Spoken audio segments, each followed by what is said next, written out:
Hi everybody, it's Kyle again. I know I'm looking a little rough today. Today was kind of a tough day for me. Uh, Last night, a couple of my boys didn't sleep well, and they were kind of up and down all night long, and I kind of had to manage that, and so I really only got 3 or 4 hours of sleep last night. I don't really know. I'm still kind of exhausted, but as I was going to work today, I have a full-time job. I have to work for a living, and as I was going in, I started getting texts, and I don't check it, but I could see it flashing, and I thought something's wrong at work. And by the time I got there, sure enough, I got attacked by all the different people who were telling me all the different customers that were upset, and something had gone wrong. And I thought, oh my gosh, great! I'm living off less sleep than I need. And it's going to be a hard day, and I really don't need this now. And immediately, I thought, you know what? It triggered me into a different state, which I'm going to share with you today, and talk about that a little bit today, because I experienced something. It's kind of bled over into my business life as well. The principle we're going to talk about today. And today we're going to talk about today's video is on creating a compelling future. It's one of our creating a compelling future series of videos. And we're calling it Plan for Trials. And so here's the reason why. It's come to my attention, and I'm sure you're aware, that really a lot of our happiness in life is determined by how we handle trials. I mean, whether we feel like we're a success or a failure, or whether we're happy or unhappy, depends on how we manage trials.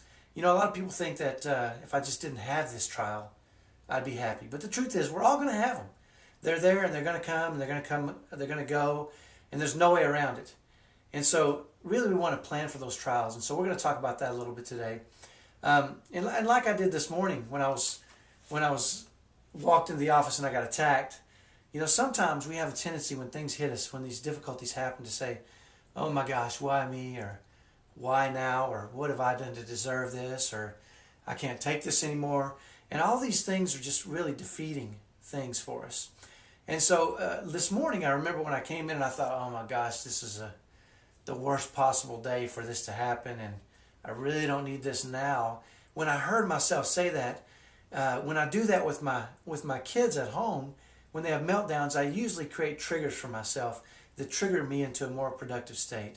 And so I've learned that these different sayings that I have, one of them that I do more than anything is like when I say, really? Right, that's mine. And that triggers me into a more productive state. And so what I want you to do today, and we're going to talk about a little bit more, is instead of saying why me or why now or what have I done to deserve this, which are all really bad questions to ask ourselves, because we'll answer those, right? Whether or not we do it consciously or subconsciously. When I say why me, I'll come up with an answer. And generally it's not good, right? So instead, I want you to start letting those things trigger replacement questions, right? Instead of why me, maybe you can say, what can I do, right? Or why now? You can say, what can I learn? Or how can I grow from this experience? Or who can I help? And that's what happened to me this morning when I walked in. I said, oh my gosh, I'm so tired. Why now? Right? That triggered me into a different state, because I have to do that with my sons. And I said, what am I supposed to do? What can I do to solve this problem right now? Right? And that's a better question for me. The why now, if I answer that question, I think, oh my gosh, because I'm tired, and I just get defeated. But if I say, what am I supposed to do for my customers? What can I do? Who can I serve? Who can I help? Obviously, those are questions that cause action and help me direct my focus away from how sad and depressed and tired I am into a more productive state for me. And that happened this morning, and I was able to get right at it, go to work. The good thing is I didn't fall asleep at work today, which rarely happens, but sometimes I get pretty tired after nights like last night. So that's the first thing I want to cover. Instead of why me or why now or what have I done to deserve this, or like I say, really? Now? Right? Let that trigger you into more productive questions. Questions like, what am I supposed to do? What can I learn? Who can I help? How can I grow from this experience? And that'll help us create more productive, action-oriented questions that'll take our focus away from how difficult things are and point us toward activities that help us be productive. So that's the first thing. So now that we have that out of the way, I want to talk to you about different types of trials, because I know there are different types of trials. I mean, different trials, obviously, you have to create different responses for those. And for instance, some trials involve sickness, family member sickness, and sometimes really the only thing you can do is plan for just active patience. And instead of saying, oh my gosh, I can't do this anymore, that really is an unproductive thought. Say, what can I do to help the situation? What can I learn? How can I love this person or serve them better? Or how can I help develop my patience in this situation so that I can deal with this trial in a better manner? Sometimes people hurt our feelings. And sometimes that's a trial. We feel attacked or somebody's mean to us. And in some cases, those trials require us to really look at ourselves and check our egos and say, why am I offended? And what can I do to forgive that person? And so that's one way we can manage trials. Sometimes trials come because we made bad decisions. I'm the king of that, right? The best way for me to learn is through pain. And so I've made a lot of bad decisions, and those bad decisions have resulted in trials I've had to deal with. And so in those cases, what we want to do is we want to correct our behavior so that the next time we make a decision, we make a better decision, and maybe we avoid that trial. Sometimes trials are just a natural part of life. I mean, it would be great if everything went perfectly throughout our lives, but nobody has that. I don't care who you are. Everybody experiences trials. And those that are capable of managing those trials and planning for them and creating a plan for those things are really those people that seem to be the most happy. So I want to cover 4 key components to this, okay? And we talked about one early on, which is start asking yourself better questions. If you catch yourself saying, why me? Or why now? Or what have I done to deserve this? Change those questions to, what am I supposed to do? Who can I help? What can I learn? Or what can I get? Who can I serve? Right? And that'll create and focus on those answers. And that'll help you get through those trials quicker and really thrive as you experience those trials. So that's the first one. The key is to ask the right questions. Okay. The second is to create a plan. Okay. If you have a trial and you don't know what to do, ask the right questions and create a plan. And if that plan doesn't work, you can always make adjustments, right? Because the best way I learn is through failure.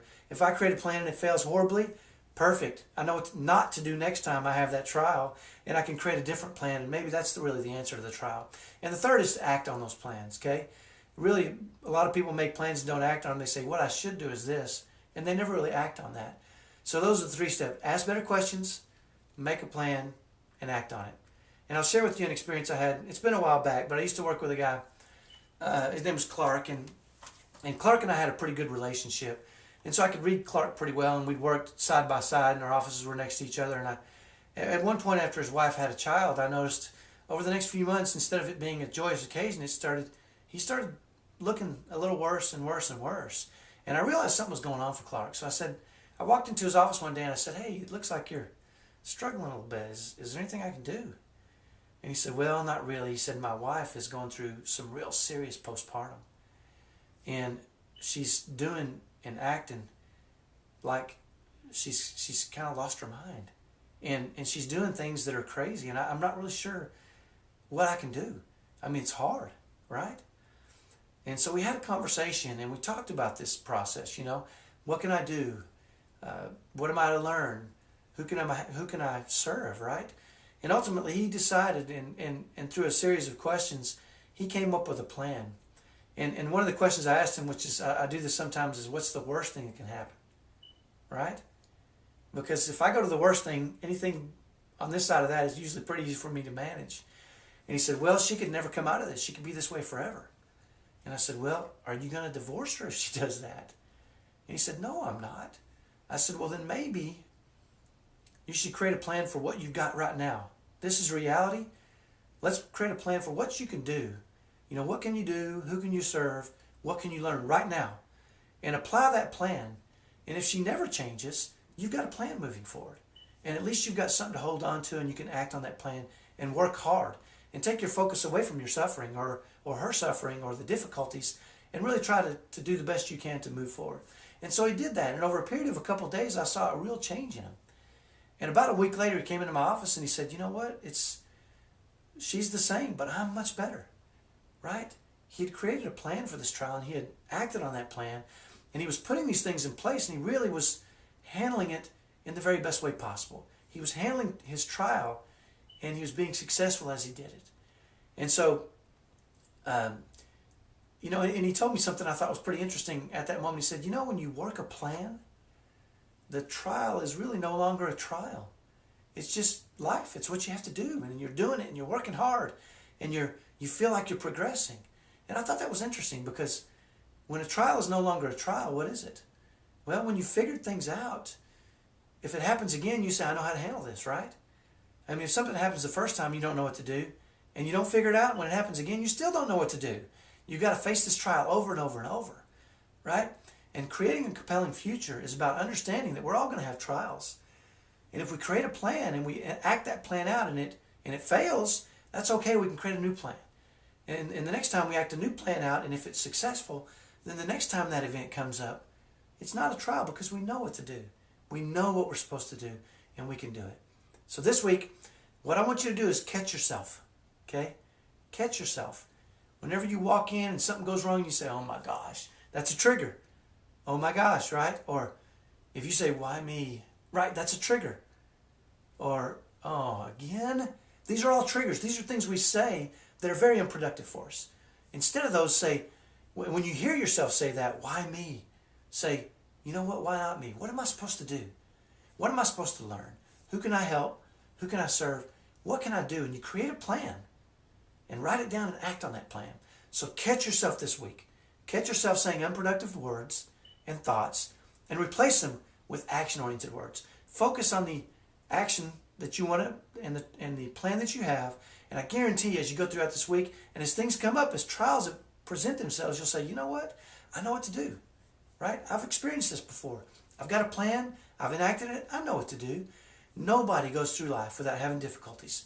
That's just the way it is. But when you know they're going to come, and you have a plan for them, and you approach them with confidence and faith, then you can really excel and you can thrive as you deal with all the difficulties that life presents.